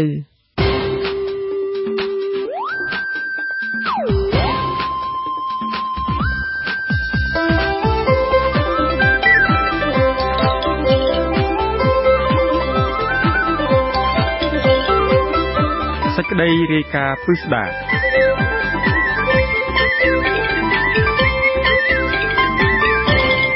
ប្រធានស្ដីទីគណៈបកសង្គ្រោះជាតិអះអាងថាប្រទេសកម្ពុជាគឺជាប្រទេសមួយដែលសម្បូរទៅដោយធនធានធម្មជាតិដូចជារ៉ែក្រោមដីព្រៃឈើនិងមច្ឆជាតិជាដើមជាពិសេសអាកាសធាតុអំណោយផលអាចធ្វើឲ្យប្រជាពលរដ្ឋដែលពឹងផ្អែកពីវិស័យកសិកម្មអាចរស់នៅដោយសេចក្តីថ្លៃថ្នូរបានក៏ប៉ុន្តែជុំវិញរឿងរ៉ាវនេះពលរដ្ឋជាម្ចាស់ប្រទេសបែរក្លាយទៅជាជនចំណាក់ស្រុកនិងជាកម្មករគេទៅវិញពាក់ព័ន្ធទៅនឹងរឿងរ៉ាវនេះមន្ត្រីរដ្ឋាភិបាលថ្លែងការពីថាការអភិវឌ្ឍប្រទេសដែលអាចមានភាពជឿនលឿនទៅបានគឺពុំមែនត្រូវការពេលវេលាក្នុងរយៈពេលខ្លីហើយសម្រេចកិច្ចការធំបានភ្លាមៗនោះទេចាលោកមុំមនីរតសូមជូនសេចក្តីរាយការណ៍នេះពុស្ដាមន្ត្រីជាន់ខ្ពស់គណៈបកប្រឆាំងចាត់ទុកថាប្រជាពលរដ្ឋកម្ពុជាគឺពិតជារស់នៅដោយអភ័ព្វណាស់ដោយហេតុថាមានទឹកដីល្អនិងភូមិសាស្ត្រប្រកបដោយភាពអំណោយផលហើយក៏ប៉ុន្តែផ្ទុយទៅវិញបែរជាត្រូវរស់នៅដោយលំបាកប្រឈមមុខសពគ្រប់បែបយ៉ាងដែលពុំទាន់អាចស្វែងរកភាពថ្លៃថ្នូរនៃការរស់នៅបានដោយស្រួលនៅឡើយសារនយោបាយរបស់លោកកឹមសុខាប្រធានស្ដីទីគណៈបកសង្គ្រោះជាតិនេះធ្វើឡើងកាលពីព្រឹកថ្ងៃទី24ឧសភានៅខណ្ឌសែនសុខរាជធានីភ្នំពេញនៅចំពោះមុខអ្នកគាំទ្រជាង 1000 នាក់លោកកឹមសុខាបង្ហាញពីវិសាលភាពរបស់ប្រទេសកម្ពុជាដែលបានផ្ដល់នូវធនធានគ្រប់បែបយ៉ាងសម្រាប់ការរស់នៅបើប្រៀបធៀបទៅនឹងប្រទេសក្នុងតំបន់ហើយប្រជាពលរដ្ឋគួរទាញផលចំណេញពីធនធានទាំងនេះរស់នៅក្នុងភាពរុងរឿងទៅបានបើទោះជាលោកកឹមសុខាពុំបានបញ្ជាក់ពីមូលហេតុនៃការថមថយនេះថាអាចបណ្ដាលមកពីកំហុសរបស់មេដឹកនាំណាមួយក៏គេដឹងជាទូទៅហើយថាទំនងជាលោកកឹមសុខាចង់រិះគន់អំពីភាពអសកម្មនៃគោលនយោបាយរបស់រដ្ឋាភិបាលកាន់អំណាចដែលលោកចាត់ទុកថាផ្ទុយទៅវិញបែរជាពលរដ្ឋត្រូវធ្វើចំណាក់ស្រុកជាកម្មករដោយច្រើនសន្ធឹកសន្ធាប់នៅក្រៅប្រទេសទៅវិញប្រជាពលរដ្ឋខ្មែរដែលរស់នៅលើទឹកដីនេះទឹកដីដ៏សម្បូរបែបនេះទឹកដីដែលប្រកបទៅដោយបរិយាកាសមួយល្អណាស់ធាតុអាកាសក៏ល្អធនធានធម្មជាតិក៏ល្អភូមិសាស្ត្រក៏ល្អបងប្អូនមើលទៅទឹកទន្លេសាបទន្លេមេគង្គហូរកាត់ពាក់ពុះប្រទេសតែម្ដងវាសំតែប្រទេសកម្ពុជាយើងសម្បូរទឹកប្រើអត់សមរាំងស្ងួតអត់សមទឹកជំនន់សំព្រៃឈើយើងក៏ច្រើនរ៉ែយើងក៏ច្រើនមានច្រើនគ្រប់មុខទាំងអស់ទឹកដីដ៏ល្អរបស់យើងនេះសំតែប្រជាពលរដ្ឋដែលរស់នៅលើទឹកដីនេះទៅជាអ្នកមានជីវភាពទូធាសម្បូរសប្បាយសមរម្យរុងរឿងមិនគួរណាស់រងទុក្ខវេទនាធ្វើខ្ញុំគេប្រទេសកម្ពុជាក្រោយឆ្នាំ1979គិតមកដល់ពេលនេះមានរយៈពេលជាង30ឆ្នាំក្នុងរយៈពេលជាង3ទសវត្សរ៍មកនេះក្រុមអ្នកឃ្លាំមើលការអភិវឌ្ឍរបស់សង្គមចាត់ទុកថាការអភិវឌ្ឍប្រទេសហាក់មានល្បឿនយឺតទន្ទឹមនឹងនេះព្រៃឈើរ៉ែមាសក្រោមដីនិងធនធានធម្មជាតិដោយច្រើនសន្ធឹកសន្ធាប់ទៀតនៅលើផ្ទៃប្រទេសត្រូវរងការកាប់បំផ្លាញហិនហោចនិងត្រូវបានប្រមូលផលដោយក្រុមមនុស្សស្និទ្ធរដ្ឋាភិបាលដ៏គំហុកបន្ថែមពីលើនេះទៀតចំនួនដីធ្លីក៏បានផ្ទុះឡើងស្ទើរពេញប្រទេសក្រោយពីរដ្ឋាភិបាលដាក់ចេញគោលនយោបាយសម្បទានដីសេដ្ឋកិច្ចឲ្យទៅក្រុមហ៊ុនឯកជនវិនិយោគកំណើនប្រជាពលរដ្ឋបានកើនឡើងក៏ប៉ុន្តែទំហំការងារក្នុងស្រុកវិញមិនអាចបំពេញតម្រូវការបានជាហេតុធ្វើឲ្យមនុស្សរាប់ម៉ឺននាក់បង្ខំចិត្តចាកចេញពីប្រទេសហើយទៅរកការងារនៅខាងក្រៅធ្វើវិញបញ្ហាទាំងនេះនៅមិនទាន់រាប់បញ្ចូលការរំលោភសិទ្ធិមនុស្សការប្រើប្រាស់អំណាចលើសលប់របស់មន្ត្រីដែលស្និទ្ធរដ្ឋាភិបាលប្រឆាំងពលរដ្ឋរបស់ខ្លួន និងភាពអយុត្តិធម៌ដែលកម្រទទួលបានការជំរះក្តីដោយត្រឹមត្រូវតាមរយៈប្រព័ន្ធតុលាការនៅឡើយផងជាងនេះទៀតអង្គការមិនមែនរដ្ឋាភិបាលដែលឃ្លាំមើលការប្រព្រឹត្តអំពើពុករលួយនៅកម្ពុជាយល់ឃើញថាភាពយឺតយ៉ាវនៃការអភិវឌ្ឍប្រទេសនេះរឿងដែលចម្បងបំផុតនោះគឺអំពើពុករលួយការស៊ីសំណូកសូប៉ាន់និងការប្រើប្រាស់លុយលើតុក្រោមតុដើម្បីរត់ការអ្វីមួយគឺជាដើមចំដ៏គ្រោះថ្នាក់បំផុតក្នុងការស្ដារប្រទេសឲ្យមានភាពស៊ីវិល័យនិងសម្បូរសប្បាយជាពិសេសនោះគឺជារនាំងដ៏មានប្រសិទ្ធភាពដែលទប់ស្កាត់មិនឲ្យប្រទេសមានភាពជឿនលឿនលើសពីនេះទៀតធ្វើឲ្យមនុស្សត្រូវប្រឈមនឹងវិបត្តិគ្មានការងារធ្វើនិងប្រាក់ចំណូលទាប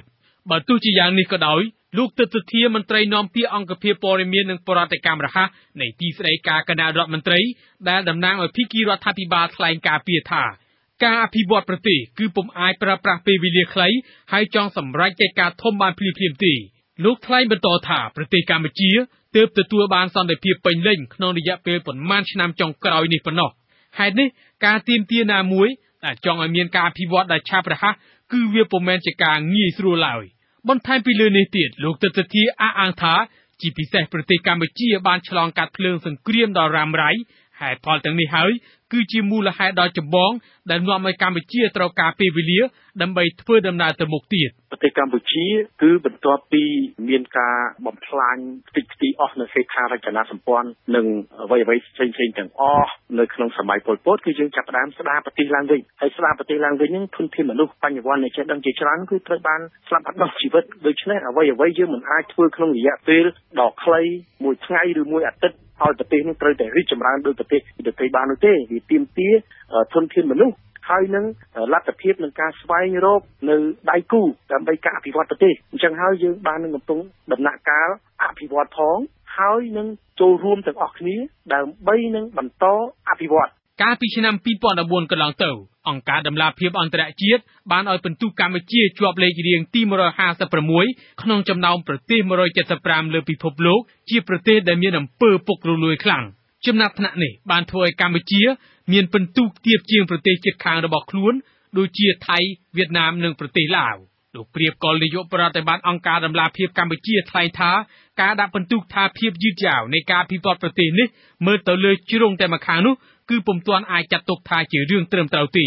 លោកថ្លែងបន្តថាគឺគេត្រូវពិនិត្យទៅលើថាតើប្រទេសឆ្លងកាត់សង្គ្រាមទេកាលៈទេសៈនៃការគ្រប់គ្រងរដ្ឋនិងកត្តាចំណេះដឹងរបស់ប្រជាពលរដ្ឋជាដើមក៏ប៉ុន្តែលោកព្រាបកុលទទួលស្គាល់ថាមូលហេតុចម្បងដែលនាំឲ្យការអភិវឌ្ឍដែលដើរក្នុងលឿនយឺតនោះគឺអំពើពុករលួយជាការពិតអំពើពុករលួយជាមូលហេតុយ៉ាងចម្បងនៅក្នុងមូលហេតុដែលធ្វើឲ្យភាពជឿនលឿននៃប្រទេសកម្ពុជាយើងមានការយឺតយ៉ាវហើយការបែងចែកធនធានធម្មជាតិនិងផលនៃកំណើនសេដ្ឋកិច្ចកន្លងមកហ្នឹងគឺមិនបានទៅដល់ប្រជាពលរដ្ឋទូទៅរដ្ឋាភិបាលកម្ពុជាតែងប្រកាសថាកំណើនផលទុនសរុបប្រចាំឆ្នាំរបស់ប្រទេសជាមធ្យមមានកំណើនជាតារាប្រមាណ 7% ក្នុងមួយឆ្នាំក៏ប៉ុន្តែគម្លាតរវាងអ្នកមាននិងអ្នកក្រនៅតែស្ថិតក្នុងកម្រិតមួយដ៏ខ្ពស់នៅឡើយការបែងចែកធនធានធម្មជាតិនិងផលនៃកំណើនសេដ្ឋកិច្ចកន្លងទៅគឺពុំបានទៅដល់ដៃប្រជាពលរដ្ឋដោយតម្លាភាពនិងជាទូទៅទេចំណែកលោកនាយករដ្ឋមន្ត្រីហ៊ុនសែនវិញបានប្រកាសតាមរយៈសេចក្តីព្រាងច្បាប់ស្តីពីហិរញ្ញវត្ថុសម្រាប់ការគ្រប់គ្រងឆ្នាំ2014ថាចំណូលជាមធ្យមរបស់ប្រជាពលរដ្ឋខ្មែរអាចកើនដល់$1,139សហរដ្ឋអាមេរិកក្នុងមួយឆ្នាំហើយកំណើននេះអាចកើនក្នុងឆ្នាំបន្តទៀតបើទោះជាបែបនេះក៏ដោយចុះក៏ប៉ុន្តែតាមការប៉ាន់ស្មានដោយស្ថាប័នស្រាវជ្រាវការអភិវឌ្ឍនានានៅកម្ពុជាបានបង្ហាញថាបច្ចុប្បន្នក្រុមប្រជាពលរដ្ឋរងគ្រោះបានកើនឡើងដល់រហូត9លាននាក់ក្នុងចំណោមប្រជាពលរដ្ឋសរុប15លាននាក់ក្នុងនោះរួមមានក្រុមអ្នកក្រីក្រក្រុមអ្នកគ្មានការងារធ្វើក្រុមពលរដ្ឋចំណាក់ស្រុកនិងក្រុមប្រជាពលរដ្ឋគ្មានផ្ទះសម្បែងដែលរងគ្រោះពីការបណ្តេញចេញជាដើមខ្ញុំម៉មនីរតវិទ្យុអាស៊ីសេរីភ្នំពេញ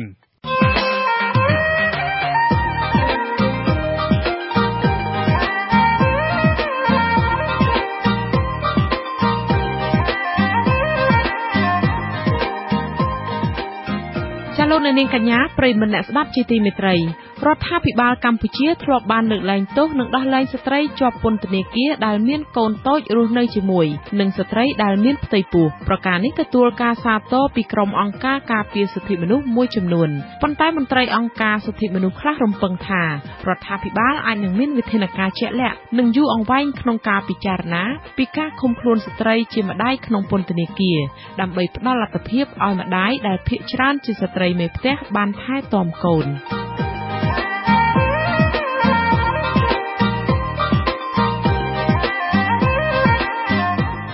មានមធ្យោបាយអ្វីខ្លះអាចកាត់បន្ថយការជាប់ពន្ធនាគាររបស់ស្ត្រីដែលមានទោសហើយមានកូនតូចៗចាសសូមលោកនាងរងចាំស្ដាប់កិច្ចពិភាក្សាស្ដីពីផលវិបាកនិងវិធានការចំពោះការឃុំខ្លួនស្ត្រីដែលមានកូនតូចនិងស្ត្រីមានផ្ទៃពោះក្នុងពន្ធនាគារនៅក្នុងនីតិវេទិកាអ្នកស្ដាប់វិទ្យុអាស៊ីសេរីនៅយប់ថ្ងៃអង្គារទី26 ខែឧសភាចាប់ពីម៉ោង 7 កន្លះដល់ម៉ោង 8 កន្លះយប់ចាសសូមអរគុណ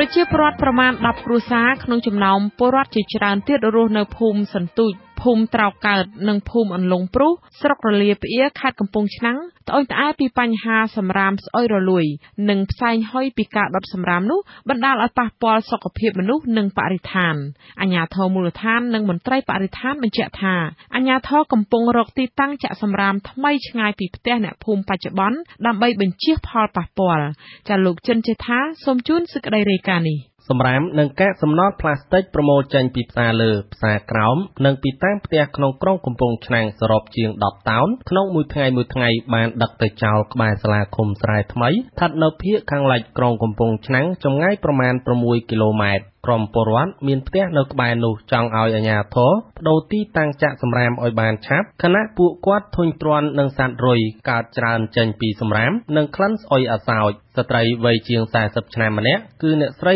លាស់សុគន្ធធីមានប្រសាសន៍ថាអស់រយៈពេល71ឆ្នាំហើយដែលគ្រួសារគាត់និងអ្នកភូមិសន្ទូចផ្សេងទៀតលំបាកទ្រាំនឹងបញ្ហាសម្រាមនេះហើយបានប្តឹងផ្ទាល់មាត់ទៅមេភូមិនិងមេឃុំដែរតែគ្មានដំណោះស្រាយអ្វីសោះអ្នកស្រីថាត្បិតបច្ចុប្បន្នមិនទាន់មានពលរដ្ឋណាម្នាក់កើតជំងឺអាសន្នរោគឬជំងឺផ្លូវដង្ហើមដោយសារគំនរសម្រាមនេះប៉ុន្តែថ្ងៃអនាគតអាចនឹងកើតមានជំងឺទាំងនេះមានបញ្ហាប៉ះពាល់ច្រើនណាស់លោកពូព្រោះទី1ខ្ញុំត្រូវប្រើថ្នាំ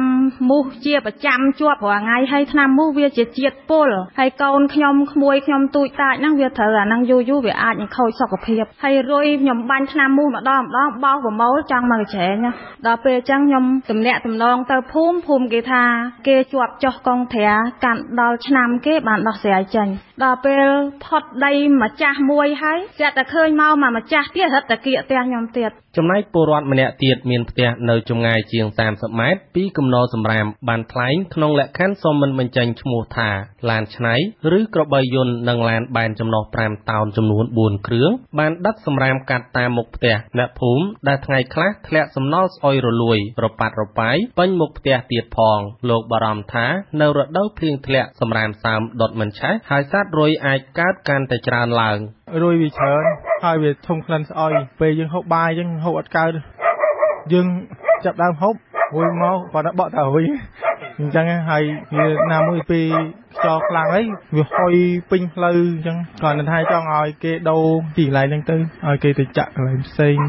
បច្ចុប្បន្ននៅក្រុងកំពង់ឆ្នាំងមិនទាន់មានក្រុមហ៊ុនច្បាស់លាស់ណាមួយមកការប្រមូលសម្រាមនោះទេគឺមានតែឈ្មួញតូចតាចឬអ្នកដេញភីស៊ីផ្សារប៉ុណ្ណោះដែលជាអ្នកប្រមូលសម្រាមចេញពីក្រុងអ្នកមកការទាំងនេះបានដឹកសម្រាមទៅចាក់ចោលរប៉ាត់រប៉ាយលើផ្ទៃដីទំហំប្រហែល1ហិកតាត្រង់ចំណុចប្រសពគ្នារវាងភូមិសន្ទូចនិងភូមិត្រោកកើតនៃឃុំស្រែថ្មីបណ្ដោះអាសន្នដោយរងចាំអាជ្ញាធររកទីតាំងចាក់សម្រាមថ្មីបានតាក់ទងបញ្ហានេះមេឃុំស្រែថ្មីលោកនូខៀនមានប្រសាសន៍ថាមានពលរដ្ឋរស់នៅភូមិសន្ទូច2ឬ3គ្រួសារប៉ុណ្ណោះដែលប៉ះពាល់ខ្លាំងចំណែកអ្នកភូមិត្រោកកើតគ្រាន់តែមានដីស្រែនៅក្បែរនោះ លោកថាសម្រាប់អាជ្ញាធរឃុំពុំមានលទ្ធភាពគ្រប់គ្រាន់ក្នុងការដោះស្រាយបញ្ហានេះទេក្រៅពីសម្រួលឲ្យមានទីតាំងចាក់សម្រាមនិងសូមអធិស្ឋានពីពលរដ្ឋតាមការណែនាំរបស់អាជ្ញាធរខេត្តព្រោះទីតាំងជាក់ស្ដែងវានៅខាងបង្រោភ្នំតូចរប៉ុន្តែដល់ខេត្តនឹងឲ្យអាតំបន់នឹងទៅខាងការឋានថ្មទៅខេត្តនឹងបានទៅទិញដីគេនៅ5អតាចាក់ដល់ឥឡូវនឹងចាស់ដីគេលែងឲ្យចាក់ទៅអញ្ចឹងខេត្តត្រូវរកកន្លែងសម្រាប់ចាក់ទៀតហើយតាមព័ត៌មានខ្ញុំដឹងថារកដីនៅជើងវត្តព្រាមឯណា10អតាសម្រាប់ចាក់ស្រាមណាដល់អញ្ចឹងរកមិនទាន់បានហ្នឹងគឺខេត្តឲ្យសម្រួលអាហ្នឹងដើម្បីចាក់បដោះសន្នទំហំគេរកកន្លែងនោះបានប្រពន្ធពីអាជ្ញាធរខេត្តនិងមន្ត្រីនៃមន្ទីរបរិស្ថានខេត្តកំពង់ឆ្នាំងឲ្យដឹងថាធនាគារអភិវឌ្ឍន៍អាស៊ីគ្រោងនឹងបញ្ចេញទឹកប្រាក់ចំនួន$27 លានដើម្បីជួយអភិវឌ្ឍក្រុងកំពង់ឆ្នាំងលើទំនប់ទឹកអាងប្រព្រឹត្តកម្មសំណល់រាវនិងទីតាំងចាក់សម្រាមទីតាំងចាក់សម្រាមនេះអាចចំណាយទឹកប្រាក់ចំនួន$1.2 លានហើយគម្រោងបានសិក្សាតាំងពីឆ្នាំ2011មកតែមិនទាន់មានការអភិវឌ្ឍអ្វីនៅឡើយប្រធានការិយាល័យត្រួតពិនិត្យការបំពុលបរិស្ថាននិងអប់រំនៃមន្ទីរបរិស្ថានខេត្តកំពង់ឆ្នាំងលោកកែវធីមថ្លែងថាអាជ្ញាធរនិងធនាគារអភិវឌ្ឍន៍អាស៊ីគ្រោងបង្កើតទីតាំងចាក់សម្រាមទំហំ10ហិកតានៅតំបន់ភ្នំតូចនៃឃុំពង្រស្រុករលាផ្អៀខេត្តកំពង់ឆ្នាំងប្រសិនបើមានការអភិវឌ្ឍមែននោះភាគីអាជ្ញាធរខេត្តត្រូវការដីទំហំ8ហិកតាទៀតបន្ថែមលើដីចំនួន2ហិកតាដែលខ្លួនមានស្រាប់លោកកៅធីមមិនប្រកាសក្នុងចិត្តថាគម្រោងអាចនឹងដើរក្នុងពេលឆាប់នេះទេដោយសារតែដីនៅតំបន់នោះគឺជាកម្មសិទ្ធិឯកជនដូច្នេះអាជ្ញាធរត្រូវចំណាយប្រាក់ច្រើនទៀតដើម្បីទិញដីបន្ថែមឲ្យគម្រោងរបស់ធនាគារអភិវឌ្ឍន៍អាស៊ីអភិវឌ្ឍយ៉ាងណានៅចំពោះមុខលោកថានឹងចុះត្រួតពិនិត្យផ្នែកបច្ចេកទេសលើទីតាំងចាក់សម្រាមសពថ្ងៃដើម្បីកាត់បន្ថយផលប៉ះពាល់បរិស្ថាននិងសុខភាពមនុស្សឲ្យនៅតិចយើងបានហាមគាត់ទី1កុំឲ្យគាត់ដុតគណៈដុតវាមានបញ្ហាប៉ះពាល់ហើយវាអាចប៉ះពាល់ដល់បរិស្ថានទឹកបរិស្ថានដីនិងខ្យល់ប៉ុន្តែដោយសារថាក្រុងហើយនឹងអ្នកដឹកទៅនឹងគាត់ថាបើសិនជាបងគាត់មិនឲ្យចាក់នៅនឹងខ្ញុំបានមានទីតាំងចាក់ទេអញ្ចឹងសម្រាប់វាកាន់តែរាយប៉ាយអញ្ចឹងយើងក៏បានឯកភាពជាមួយនឹងអ្នកដឹកនាំមន្ទីរនឹងថាឲ្យគាត់ចាក់ប៉ុន្តែឲ្យគាត់ជីកជារណ្ដៅ5ម៉ែត្រ4ជ្រុងអញ្ចឹងទៅគាត់ចាក់ឲ្យពេញគាត់លុបគាត់ជីកនៅកន្លែងទៀតបាទយើងឲ្យគាត់ចាក់ចំហហើយណាបាទព្រោះគាត់ចាក់ឲ្យគាត់ចាក់ជារូបភាពចំហចាក់ដូចថាអាណាធិបតេយ្យតែម្ដងណាគាត់អត់មានការគ្រប់គ្រងទេបច្ចុប្បន្ននៅទូទាំងខេត្តកំពង់ឆ្នាំងមានទីតាំងចាក់សម្រាមចំនួន5កន្លែងប៉ុន្តែទីតាំងទាំងនោះមានទំហំតូចៗគឺទំហំចន្លោះពី4ទៅ 6A ការគ្រប់គ្រងសំណល់រឹងនិងរាវក្នុងក្រុងនៅមានបញ្ហានៅឡើយខ្ញុំបាទចិនជេថាវិទ្យុអាស៊ីសេរីពីខេត្តកំពង់ឆ្នាំង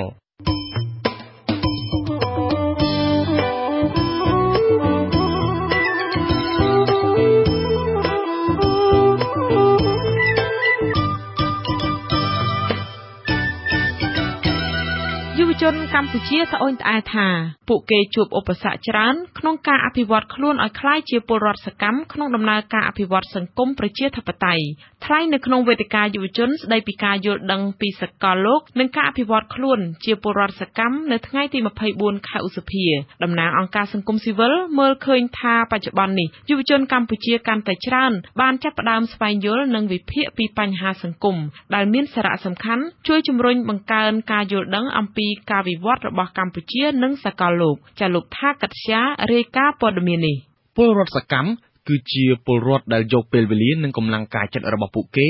ចូលរួមក្នុងកិច្ចការសង្គមប្រជាធិបតេយ្យដែលប្រជាពលរដ្ឋអាចប្រើប្រាស់សិទ្ធិនិងសេរីភាពដើម្បីចូលរួមការអភិវឌ្ឍនោះ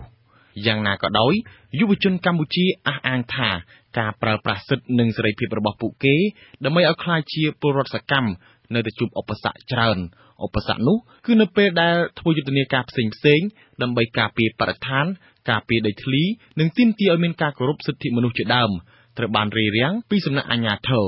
ពេលខ្លះរហូតផ្ទុះអំពើហិង្សាដាក់គ្នាទៀតផងក្នុងវេទិកាយុវជនស្ដីពីការយល់ដឹងពីសកលលោកនិងការអភិវឌ្ឍខ្លួនជាពលរដ្ឋសកម្មដែលបានប្រារព្ធឡើងដោយអង្គការកម្មវិធីអភិវឌ្ឍធនធានយុវជនហៅកាត់ថា YODP នៅមហោស្រពចេនឡានៅថ្ងៃទី24ឧសភាយុវជនហេងប៊ុនណាពាក់វ៉ែនតាសម្បុរសនិយាយថានៅក្នុងសង្គមកម្ពុជាមានបញ្ហាច្រើនស្ទើររាប់មិនអស់ដូចជាការរំលោភសិទ្ធិមនុស្សការរឹតបន្តឹងសេរីភាពនៃការបញ្ចេញមតិ រីឯអំពើពុករលួយដោះស្នឹមនៅតែមិនអាចលុបបំបាត់បានបញ្ហាអន្តោប្រវេសន៍រដ្ឋាភិបាលមិនអើពើដោះស្រាយប៉ុន្តែបញ្ហាទាំងនេះជាកត្តាលិកដែលជំរុញទឹកចិត្តយុវជនចេញមកតវ៉ាយ៉ាងខ្លាំងក្លាបើទោះបីជាមានឧបសគ្គរារាំងក៏ដោយចោះការរាំងស្ទះហ្នឹងបើសិនបើសកម្មភាពមួយប្រកាសជាមានការរាំងស្ទះពីខាងមានន័យថាពីខាងឃុំឬក៏ដែនសមត្ថកិច្ចអាជ្ញាធរសមត្ថកិច្ចឲ្យមួយចំនួនធ្វើការរារាំងប៉ុន្តែដោយសារតែយើងមានហេតុផលត្រឹមត្រូវមានន័យថាយើងធ្វើមិនមែនជាប្រយោជន៍យើងអត់ចោលប្រយោជន៍យើងតែម្ដងយើងធ្វើនេះដើម្បីប្រយោជន៍ប្រជាពលរដ្ឋនៅកន្លែងហ្នឹងផ្ទាល់អញ្ចឹងយើងបានបញ្យល់ណែនាំគាត់ច្រើនអញ្ចឹងវាមិនមានអីជាបញ្ហានៅក្នុងវេទិកាយុវជននេះក៏មានការសម្ដែងរឿងខ្លីរបស់ក្រុមយុវជនក្រមចំណងជើងថាគុំសកម្មខុសរឿងសាច់រឿងនេះមានអត្ថន័យអប់រំយុវជនឲ្យជៀសឆ្ងាយពីគ្រឿងញៀនគ្រឿងស្រវឹងនិងអំពើអបាយមុខផ្សេងបន្ថែមពីនេះចង់ដាស់តឿនឲ្យយុវជនទាំងអស់យកពេលវេលាខ្លះដើម្បីចូលរួមកិច្ចការសង្គមប្រចាំនេះអញក៏មានព្រឹកឡើងបើធ្វើសុខចិត្តឡើងពីផ្សារពីស្អាតពីយកចូលប៉ុន្តែប្រចាំឡើងប្រចាំវិញនៅក្នុងវេទិកាយុវជននេះដែរមានការចូលរួមពីយុវជនប្រហែល800នាក់ភាគច្រើនសុទ្ធតែអះអាងថាថ្មីនេះពួកគេបានលងស្នេហ៍តំបន់ព្រៃក្រាស់អារ៉ែងហើយបានបដិញ្ញាការពារតំបន់ព្រៃឈើមួយនេះឲ្យបានសម្រេចមិនព្រមឲ្យមានការសាងសង់ទំនប់វារីអគ្គិសនីនៅទីនោះទេការប្រកាសបដិញ្ញាចិត្តការពារតំបន់អារ៉ែងនេះនៅក្រោយពេលរដ្ឋាភិបាលបានបណ្ដេញសកម្មជនបរទេសមួយរូបដែលធ្វើសកម្មភាពយ៉ាងសកម្មក្នុងការការពារតំបន់អារ៉ែងគឺលោកអាលិចយុវនិស្សិតស្រីសភ័ណ្ឌមកពីសាកលវិទ្យាល័យពុទ្ធសាសន៍បានចូលរួមសកម្មភាពសង្គមជាច្រើនជាពិសេសធ្លាប់បានទៅព្រៃឡង់ទៀតផងសភ័ណ្ឌបន្តថានៅកម្ពុជាមិនទាន់បើកទូលាយឲ្យយុវជនចូលរួមឈឺឆ្អាលពីបញ្ហាសង្គមនៅឡើយទេយុវជនជាច្រើនគាត់ចាប់ផ្ដើមនិយាយបរាឲ្យតវ៉ាបរាប៉ុន្តែអ្វីដែលខ្ញុំថាអត់បើកទលាដោយសារតែឃើញគេបង្ក្រាបឬក៏ឃើញគេរបៀបដូចជាបាញ់សម្លាប់អីអញ្ចឹងអាហ្នឹងគឺជាការដែលបំបាក់ទឹកចិត្តរបស់គាត់មួយក្នុងការចូលរួមនៅសកម្មភាពអញ្ចឹងចាប៉ុន្តែខ្ញុំគិតថាបើសិនជាយើងធ្វើឲ្យស្ថិតនៅក្នុងក្របខ័ណ្ឌរដ្ឋក្របខ័ណ្ឌច្បាប់អាហ្នឹងអត់អីទេខ្ញុំគិតថាខ្ញុំអាចទាមទារបានដូចជាអ្នកមីងពងឈៀវគាត់បាននិយាយថាបើសិនជាយើងទាមទារស្ថិតនៅក្រោមច្បាប់ហើយយើងប្រើពាក្យសម្ដីសមរម្យហើយនិយាយថាយើងអត់ប្រើអំពើហិង្សាឬក៏ជេរបន្តិចប្រសាគេអាហ្នឹងខ្ញុំគិតថាអាចមានប្រសិទ្ធភាពពេលក្រោយទាក់ទងនឹងបញ្ហានេះនាយកអង្គការសកម្មភាពប្រជាពលរដ្ឋដើម្បីការផ្លាស់ប្ដូរលោកស្រី Origen បានលើកទឹកចិត្តឲ្យយុវជនកម្ពុជាអានឲ្យបានច្រើនអំពីច្បាប់រដ្ឋធម្មនុញ្ញកម្ពុជាដើម្បីតស៊ូមតិឬពន្យល់ដល់អាជ្ញាធរដែលហាមឃាត់ទាំងទទឹងទិសមិនស្គាល់ច្បាប់ទម្លាប់ទន្ទឹមគ្នានេះដែរអ្នកស្រីពងជីវហ្គិចប្រធានសម្ព័ន្ធខ្មែរជំរឿននិងការពារសិទ្ធិមនុស្សលីកាដូមានប្រសាសន៍ថាក្រោយកម្ពុជាមានកិច្ចព្រមព្រៀងសន្តិភាពទីក្រុងប៉ារីសនៅឆ្នាំ1991នោះកម្ពុជានៅតែមិនទាន់មានសេរីភាពពេញលេញនៅឡើយទេរហូតមកដល់ពេលនេះការតវ៉ាទាមទារនៅតែរងការបង្ក្រាបពីសមត្ថកិច្ចទោះបីជាបែបនេះក្តីអ្នកស្រីនៅតែជំរុញឲ្យបន្តសកម្មភាពតវ៉ាទាមទារប៉ុន្តែត្រូវប្រកាន់យកធម៌អហិង្សាជាពលរដ្ឋទាមទារច្រើនពេកមានការបង្ក្រាបអានេះនៅមិនទាន់មានសេរីភាពគ្រប់គ្រាន់ដូច្នេះយើងត្រូវតែខំប្រឹងប្រែងកុំដាក់ដៃចុះនៅតែតវ៉ាទៀតបន្តវ៉ាដោយអហិង្សាកុំប្រើប្រាស់អាវុធកុំប្រើប្រាស់អំពើហិង្សាចោលដុំថ្មចោលអីទៅអសោះហើយពាក្យសម្ដីក៏ត្រូវប្រើពាក្យសម្ដីថ្លៃថ្នូរគួរសមដូច្នេះបើយើងធ្វើការតវ៉ាដោយអហិង្សាដោយសន្តិវិធីអញ្ចឹងមិនត្រូវបង្ក្រាបនៅកម្ពុជាមិនចាំបាច់តវ៉ាអ្វីទេគ្រាន់តែអង្គការកម្មវិធីអភិវឌ្ឍធនធានយុវជនរៀបចំវេទិកាយុវជននេះក៏មានការរករឿងពីអាជ្ញាធរដែរហើយពិបាកណាស់ក្នុងការស្វែងរកទីតាំងជួលកន្លែងឬសាលសម្រាប់បើកកម្មវិធីអប់រំនិងផ្តល់ចំណេះដឹងដល់យុវជន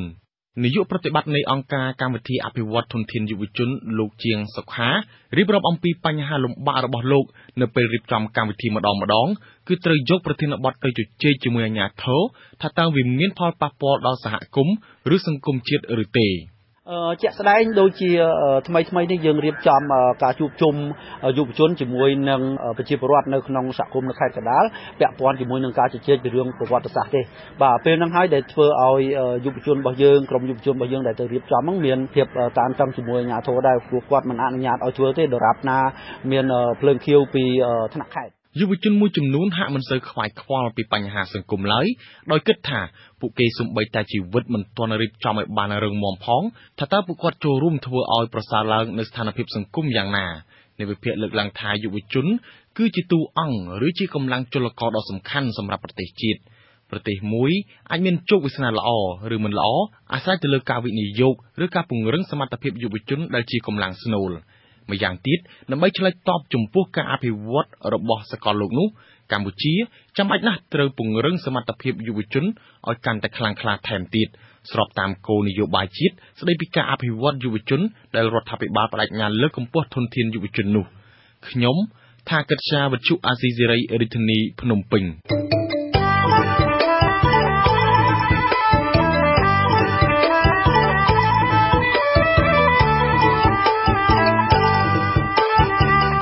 ចាលោកអ្នកនាងស្ដាប់ជាទីមេត្រីជាបន្តទៅនេះនាងខ្ញុំខែសុណងសូមជូនព័ត៌មានបញ្ចប់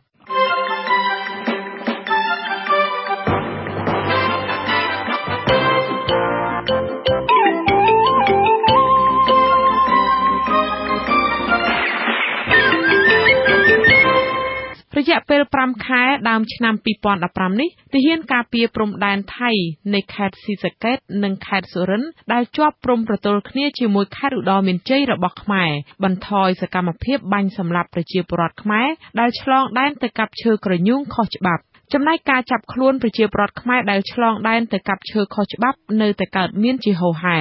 ប្រធានគណៈកម្មការទី2នៃរដ្ឋសភាព្រមមានស្ថាប័នមីក្រូហិរញ្ញវត្ថុណាដែលផ្ដល់ប្រាក់កម្ចីគ្មានច្បាប់អនុញ្ញាតនិងប្រឈមមុខចំពោះច្បាប់ឬក៏ត្រូវបិទមិនឲ្យដំណើរការតទៅទៀតអ្នកវិភាគសេដ្ឋកិច្ចគាំទ្រចំពោះចំណាត់ការនេះនិងទាមទារឲ្យអនុវត្តច្បាប់នេះដោយមិនប្រកាន់បព្វពួកពលរដ្ឋជាង200នាក់នៅឃុំក្រោលគោខេត្តស្វាយរៀងតវ៉ាជាថ្មីទៀតនៅសាលាឃុំដោយជំរុញឲ្យអាជ្ញាធរអគ្គិសនីអន្តរាគមន៍ទៅម្ចាស់អគ្គិសនីឯកជននៅទីនោះសើរើឡើងវិញពីភាពមិនប្រក្រតីធ្ងន់ធ្ងរនៃកុងទ័រអគ្គិសនីការតវ៉ានេះកើតឡើងជាថ្មីបន្ទាប់ពីពលរដ្ឋមិនទាន់ទទួលបានដំណោះស្រាយនៅឡើយពីបញ្ហាកុងទ័រភ្លើងដើរលឿនខុសធម្មតាចំណែកពលរដ្ឋម្ចាស់អ្នកប្រើប្រាស់មិនមានលទ្ធភាពសងថ្លៃសេវាអគ្គិសនីនៅខែឧសភានេះចំណែកម្ចាស់អគ្គិសនីឯកជននៅតែប្រកាន់ជំហរថានឹងផ្ដាច់ចរន្តអគ្គិសនីបណ្ដោះអាសន្នបើពលរដ្ឋណាមិនទូទាត់ថ្លៃសេវាប្រើប្រាស់អគ្គិសនីបានគ្រប់ចំនួននោះពលករខ្មែរជាច្រើនអ្នកសូមអន្តរាគមន៍ពីស្ថានទូតស៊ុយអែតប្រចាំកម្ពុជាឲ្យជួយដោះស្រាយវិវាទជាមួយក្រុមហ៊ុនដាំកូនឈើនៅក្នុងប្រទេសស៊ុយអែតដែលមិនទាន់បើកប្រាក់ខែពួកគេគ្រប់ចំនួននៅឡើយតំណាងភាគីក្រុមហ៊ុនបញ្យល់ថាការមិនបើកប្រាក់ខែឲ្យពួកគេគ្រប់ចំនួននោះដោយសារក្រុមហ៊ុនខ្សែធនហើយពលករខ្មែរទាំងនោះក៏មិនទាន់សងលុយដែលជំពាក់ក្រុមហ៊ុនមកវិញដែរបញ្ហានេះអ្នកច្បាប់លើកឡើងថាក្រុមហ៊ុនកំពុងរំលោភច្បាប់អន្តរជាតិស្ដីពីសិទ្ធិកម្មករនិយោជិតតាក់ទងទៅនឹងរឿងសាលាក្តីខ្មែរក្រហមវិញម្ដងអង្គជំនុំជម្រះសាលាដំបងនៃសាលាក្តីខ្មែរក្រហមនៅថ្ងៃទី25ខែឧសភាបន្តធ្វើសវនាការលើអង្គហេតុស្ដីពីការដ្ឋានការងារនៅទំនប់1មករាខេត្តកំពង់ធំនៅទំនប់1មករាខេត្តកំពង់ធំគឺជាការដ្ឋានធ្វើការដោយបង្ខំធ្ងន់ធ្ងរមួយដែលត្រូវបានសាលាក្តីដាក់បញ្ចូលទៅក្នុងសំណុំរឿងដើម្បីជំនុំជម្រះអតីតមេដឹកនាំខ្មែរក្រហមនៃរបបកម្ពុជាប្រជាធិបតេយ្យ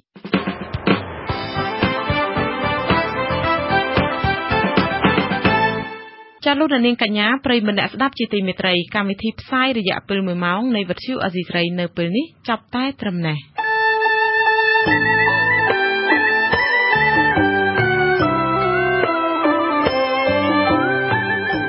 វិទ្យុអាស៊ីសេរីផ្សាយតាមរយៈរលកធាតុអាកាសខ្លីឬ short wave តាមកម្រិតនិងកម្ពស់ដូចតទៅនេះពេលព្រឹកចាប់ពីម៉ោង 5 កន្លះដល់ម៉ោង 6 កន្លះម៉ោងនៅកម្ពុជាលោកនាងនឹងអាចស្ដាប់វិទ្យុអាស៊ីសេរីតាមរយៈរលកធាតុអាកាសខ្លី 12140 kHz ស្មើនឹងកម្ពស់ 25m ពេលយប់ចាប់ពីម៉ោង 7 កន្លះដល់ម៉ោង 8 កន្លះតាមរយៈរលកធាតុអាកាសខ្លី 13740 kHz ស្មើនឹងកម្ពស់ 22m ចាលោកនាងកញ្ញាក៏អាចស្ដាប់ការផ្សាយផ្ទាល់របស់វិទ្យុអាស៊ីសេរីតាមប្រព័ន្ធអ៊ីនធឺណិតដោយចូលទៅកាន់គេហទំព័រ www.rfa.org/ ខ្មែរនិងស្ដាប់តាមការផ្សាយបន្តរបស់វិទ្យុ FM មួយចំនួនដូចតទៅវិទ្យុស្ទឹងខៀវ FM 98.70 MHz នៅខេត្តបាត់ដំបងផ្សាយនៅពេលព្រឹកចាប់ពីម៉ោង 7 ដល់ម៉ោង 8 និងនៅពេលយប់ពីម៉ោង 9 ដល់ម៉ោង 10វិទ្យុកំពង់ចាម FM 99.70 MHz ផ្សាយចេញពីទីរួមខេត្តកំពង់ចាមផ្សាយនៅពេលព្រឹកចាប់ពីម៉ោង 7 ដល់ម៉ោង 8 និងនៅពេលយប់ពីម៉ោង 10 ដល់ម៉ោង 11 វិទ្យុសំឡេងកូនខ្មែរ FM 88.70 MHz នៅខេត្តកំពតដែលផ្សាយនៅពេលព្រឹកចាប់ពីម៉ោង 7 ដល់ម៉ោង 8 និងពេលយប់ចាប់ពីម៉ោង 9 ដល់ម៉ោង 10 វិទ្យុស្ត្រី FM 102 MHz នៅភ្នំពេញ FM 104.25 MHz នៅខេត្តកំពង់ធំនិង FM 102 MHz នៅខេត្តស្វាយរៀងផ្សាយនៅពេលព្រឹកចាប់ពីម៉ោង 7 ដល់ម៉ោង 8 និងនៅពេលយប់ពីម៉ោង 10 កន្លះដល់ម៉ោង 11 កន្លះ វិទ្យុសំបុកឃ្មុំ FM 105 MHz នៅពេលព្រឹកចាប់ពីម៉ោង 6 ដល់ម៉ោង 7 និងពេលយប់ចាប់ពីម៉ោង 8 កន្លះដល់ម៉ោង 9 កន្លះ វិទ្យុ FM 90 MHz នៅភ្នំពេញវិទ្យុឃ្លាំងមឿង FM 90.25 MHz នៅខេត្តបាត់ដំបងវិទ្យុស្ទឹងសែន FM 88.5 MHz នៅខេត្តកំពង់ធំនិងវិទ្យុគិរីដងរែក FM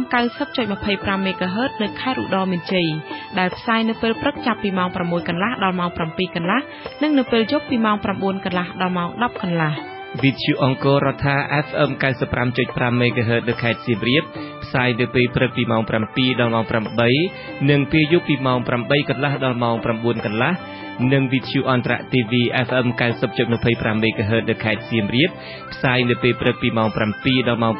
8 និងពេលយប់ពីម៉ោង 9 ដល់ម៉ោង 10 ចាក្រៅពីនេះលោកនាងក៏អាចអាននិងទស្សនាព័ត៌មានវិទ្យុអាស៊ីសេរីលើទូរស័ព្ទដៃរបស់លោកអ្នកដោយផ្ទាល់ សូមអញ្ជើញលោកនាងចូលទៅកាន់បណ្ដាញសង្គម Facebook ដែលមានអាសយដ្ឋាន www.facebook.com/RFA Cambodia